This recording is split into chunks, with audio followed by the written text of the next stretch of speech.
తాకట్లో ఉన్న మీ బంగారాన్ని విడిపించి ఆ రోజు ఆన్లైన్ రేటుకి కొంటాం. Sharma gold company.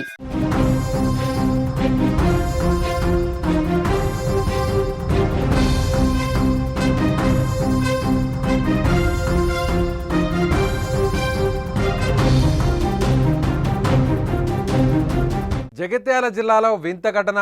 ఫ్యామిలీని వదిలేసే ట్రాన్స్జెండర్తో సహజీవనం. ఆత్మహత్యాయత్నానికి పాల్పడిన భార్య, భర్తను రెడ్ హ్యాండెడ్గా పట్టుకున్న కుటుంబీకులు. పోలీసుల అదుపులో భర్త ట్రాన్స్జెండర్.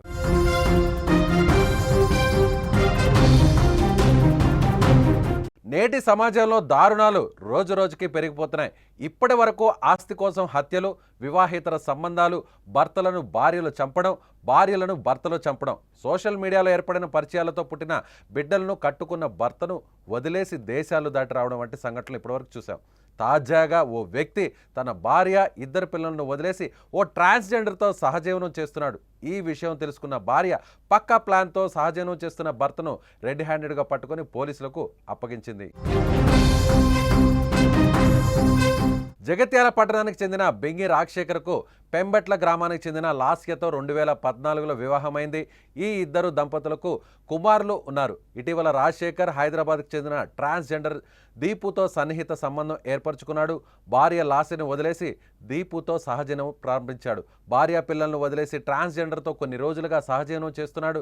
విషయం తెలిసిన భార్య లాస్య మానసికంగా తట్టుకోలేక ఆత్మహత్యాయత్నానికి పాల్పడింది. ఆమెను కుటుంబ సభ్యులు హాస్పిటల్కు తరలించగా ప్రస్తుతం చికిత్స పొందుతోంది. లాస్య హాస్పిటల్లో ఉన్నప్పటికీ భర్త రాజశేఖర్ హాస్పిటల్కు రాకపోవడంతో ఆందోళనకు గురైన అత్తమామలు అతడి కోసం వెతకడం ప్రారంభించారు. ఈ క్రమంలో ఏకంగా తన ఇంట్లోనే ట్రాన్స్జెండర్ దీపుతో కలిసి ఉన్న రాజశేఖర్ను రెడ్ హ్యాండెడ్గా పట్టుకున్నారు. ఇంటికి తాళం వేసి అనంతరం పట్టణ పోలీసులకు ఫిర్యాదు చేయగా పోలీసులు రాజశేఖర్, దీపులను అదుపులోకి తీసుకొని పోలీస్ స్టేషన్కు తరలించారు.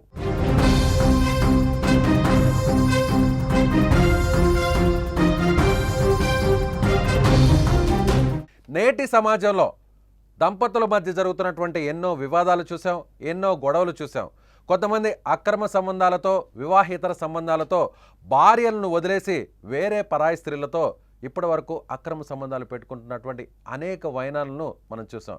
కానీ ఈ ఘటనలో, ముఖ్యంగా ఈ ఘటనలో రాజశేఖర్ భార్య లాస్య భార్యను వదిలేయడం, అలాగే ఇద్దరు పిల్లలకు కూడా దూరంగా ఉండడం, సో వేరొక మహిళతో కాదు ఒక ట్రాన్స్జెండర్తో సంబంధం పెట్టుకొని ఆ ట్రాన్స్జెండర్తోనే సహజీవనం చేస్తూ కట్టుకున్న భార్యను, పిల్లలను వదిలేసి మరి ఆ సహజీవనం చేయడాన్ని ఇప్పుడు మొత్తం అక్కడ ఉన్నటువంటి ఆ ప్రాంతంలో ఉన్న వారందరూ కూడా ఆశ్చర్యాన్ని వ్యక్తం చేస్తున్నారు.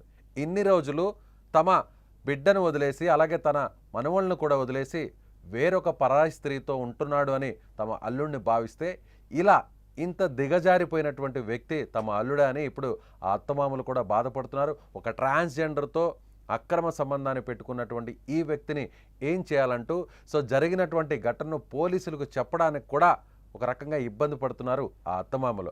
అయితే భార్య ఈ అవమానాన్ని తట్టుకోలేనటువంటి భార్య లాస్య తానిక బతకడం వేస్ట్, ఇలాంటి భర్తని తాను పెళ్లి చేసుకోవడం అంతకంటే వేస్ట్ అని తెలుసుకున్నటువంటి ఆ భార్య వెంటనే ఆత్మహత్యాయత్నానికి పాల్పడింది. హాస్పిటల్లో ట్రీట్మెంట్ పొందుతుంది. కనీసం అటు ప్రాణాలతో పోరాడుతున్నటువంటి తన భార్యనైనా కనీసం హాస్పిటల్కి వచ్చి పలకరించేటువంటి ప్రయత్నం కూడా చేయలేదు ఈ దుర్మార్గపు భర్త రాజశేఖర్.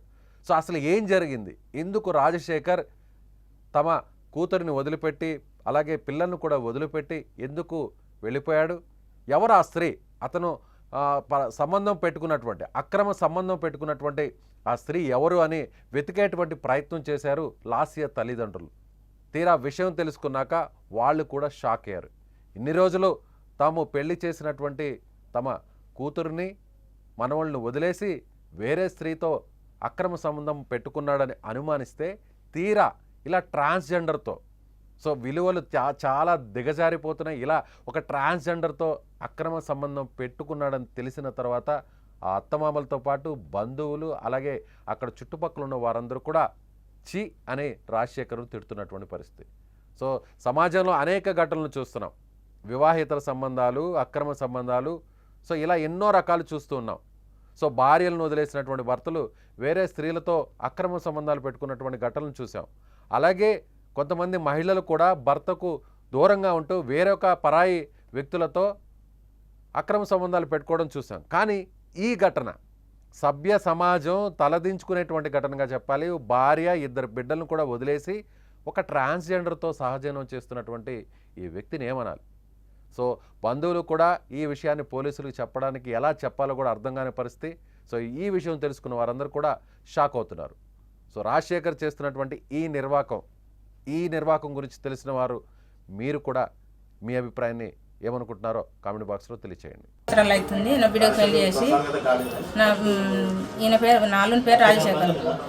ఇప్పుడు 2 కొడుకులు ఆయనకు, 2 కొడుకులు నా బిడ్డకు. ఇప్పుడు ఆమెను పట్టుకొని వచ్చిండు, డాన్స్ను పట్టుకొని వచ్చిండు, పెళ్లి చేసుకున్నా అంటుండు. ఇప్పుడు నా బిడ్డ పరిస్థితి ఏంటిది? నా బిడ్డ మందు తాగింది సార్. వీళ్ళిద్దరు టార్చర్ పెడితే నా బిడ్డ మందు తాగింది. ఏమంటుండు? పెళ్లి చేసుకున్నా నేను చూడటానికి వచ్చిన అంటుండు. డాన్స్ కదా, ఇప్పుడు నేను వచ్చిన అన్నాడు. వచ్చినోడు భార్య దగ్గరికి రావాలి కదా, భార్య దగ్గరికి రాలేడు, ఇంటికి వచ్చిండు. నేను చూసి ఇంట్లో ఉన్నారు కదా, తాళం వేసిన బయటకు వెళ్ళకుండా. చూశారుగా, లాస్య తల్లి చెప్తున్నటువంటి మాటలు వింటే ఎంత జుగుప్సాకరంగా ఉందో, ఎంత దారుణంగా ఉందో. రాజశేఖర్ ట్రాన్స్జెండర్తో సహజీవనమే చేయడం కాదు, చివరకు భార్యకు విడాకులైనా ఇచ్చేస్తా, నేను అక్రమ సంబంధం పెట్టుకున్నటువంటి ట్రాన్స్జెండర్ దీపుతో ఉంటున్నాను, ఎస్ తప్పేంటి, పెళ్ళి కూడా చేసుకుంటా, కాదు పెళ్ళే చేసుకున్నాను అంటూ అతను సిగ్గు లేకుండా ఈ విధంగా వచ్చి లాస్య తల్లిదండ్రులతో అంత ధైర్యంగా చెప్తున్నాడంటే రాజశేఖర్ ఏ స్థాయికి దిగజారిపోయాడో చాలా స్పష్టంగా అర్థమవుతుంది.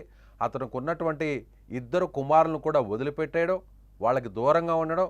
తీరా లాస్య పురుగుల మందు తాగి ఆత్మహత్య చేసుకునేటువంటి ప్రయత్నం చేస్తే లాస్య దగ్గరకు వచ్చి మాట్లాడాల్సినటువంటి, పలకరించాల్సినటువంటి వ్యక్తి అలా కాకుండా కేవలం ఏం జరిగిందని సమాచారం తెలుసుకోవడం కోసం ఇంటికి వచ్చాడు. వచ్చిన తర్వాత లాస్య తల్లిదండ్రులు రాజశేఖర్ను, తమ అల్లుడిని నిలదీస్తే, ఏంటి ఇలా చేస్తున్నామని నిలదీస్తే రెడ్ హ్యాండెడ్గా అక్కడ పట్టుకుంటే ఆ తర్వాత అప్పుడు చెప్తున్నటువంటి మాట ఏంటంటే, ఎస్ నేను మీ కూతురుతో నేను ఇక సంసారం చేయలేను, ఇక కాపురం చేయడం నా వల్ల కాదు, ఇక విడాకులు ఇచ్చేస్తాను. ఆల్రెడీ ట్రాన్స్జెండర్తో, పాపం ఆ మహిళ లాస్య తల్లి రాజశేఖర్ అత్తగారికి కనీసం ట్రాన్స్జెండర్ పేరు చెప్పడానికి కూడా ఆమెకు తెలియట్లేదు, ఎలా చెప్పాలో కూడా అర్థం కావట్లేదు. మానవతా విలువలు ఏ స్థాయికి దిగజారిపోతున్నాయో ఈ వీడియో చూస్తే చాలా స్పష్టంగా అర్థమవుతుంది. ఇప్పటి వరకు వేరే మహిళలతో అక్రమ సంబంధాలు పెట్టుకొని నిలువున కాపురాలని కూల్చేసుకుంటున్నటువంటి వారందరినీ అలాంటి ఎన్నో వార్తలు చూసాం, ఎన్నో గొడవలు చూసాం. కానీ ఇక్కడ ఈ ఘటనలో మాత్రం చూస్తే ఒక ట్రాన్స్జెండర్తో అక్రమ సంబంధం పెట్టుకొని ఒక చక్కనైనటువంటి కుటుంబాన్ని చేతులారా నాశనం చేసుకుంటున్నటువంటి వ్యక్తిగా రాజశేఖర్ని ఇప్పుడు ఆ గ్రామంలో అందరూ చెప్తున్నారు. రాజశేఖర్ భార్యను వదిలేసి పిల్లల్ని 2 కూడా వదిలేసి ఇప్పుడు ట్రాన్స్జెండర్తో సహజీవనం చేయడమే కాదు, ఇదేంటి అని రెడ్ హ్యాండెడ్గా పట్టుకొని నిలదీసినటువంటి బంధువులను, అత్తమామలను, ఎస్ నేను సహజీవనమే కాదు ఆమెను పెళ్ళి కూడా, ట్రాన్స్జెండర్ని ఆమెను కాదు ట్రాన్స్జెండర్ని పెళ్ళి కూడా చేసుకున్నాను అంటూ సమాధానం ఇస్తున్నాడు. ఇలాంటి వారిని ఏం చేయాలి? ఇలాంటి వ్యక్తుల్ని ఏమని మాట్లాడాలి? ఆ అత్తమామలకి ఏం చెప్పాలో కూడా అర్థం కావట్లేదు. మీడియాతో, పోలీసులతో చెప్పాలంటే కూడా వాళ్ళకి ఏం అర్థం కావట్లేదు. ఇలాంటి అల్లుడిగా తమ బిడ్డనిచ్చింది, తమ కుమార్తెనిచ్చి పెళ్లి చేసింది, ఇలాంటి వ్యక్తిగా 2 మనవళ్ళు పుట్టారు, ఏం చెప్పాలి? నలుగురికి ఏంటి, ఎందుకు మీ కుమార్తె పురుగుల మందు తాగి ఆత్మహత్య చేసుకుందని బంధువులు వచ్చి అడుగుతుంటే వాళ్ళకి ఏం సమాధానం చెప్పాలో తెలియక ఆ తల్లిదండ్రులు గందరగోళం అవుతున్నారు. ఎస్ ఇలాంటి రాజశేఖర్ లాంటి వ్యక్తులను ఏం చేయాలి? ట్రాన్స్జెండర్తో అక్రమ సంబంధం పెట్టుకోవడం, చివరకు ట్రాన్స్జెండర్ని పెళ్లి చేసుకున్నాను, నా భార్య నాకు వద్దు, విడాకులు ఇచ్చేస్తాను, నా పిల్లలు కూడా నాకు అవసరం లేదు, ఆ ట్రాన్స్జెండర్తోనే నేను బతుకుతానని సమాధానం ఇస్తున్నాడు. ప్రస్తుతం పోలీసుల అదుపులో 2 కూడా ఉన్నారు. అటు ఎవరైతే భర్త రాజశేఖర్తో పాటు అతనితో పాటు ఉంటున్నటువంటి ట్రాన్స్జెండర్ దీపును కూడా పోలీసులు అదుపులోకి తీసుకొని విచారిస్తున్నారు. కుటుంబ సభ్యులందరూ కూడా రాజశేఖర్ గురించి ఏం మాట్లాడాలో తెలియక, రాజశేఖర్ని అసలు తిట్టాలా ఏమనాలో అర్థం కాక బంధువులందరూ నోరెళ్ళ పెడుతున్నారు. మీరేమనుకుంటున్నారు? మరొకసారి మీ అభిప్రాయాన్ని కామెంట్ చేయండి.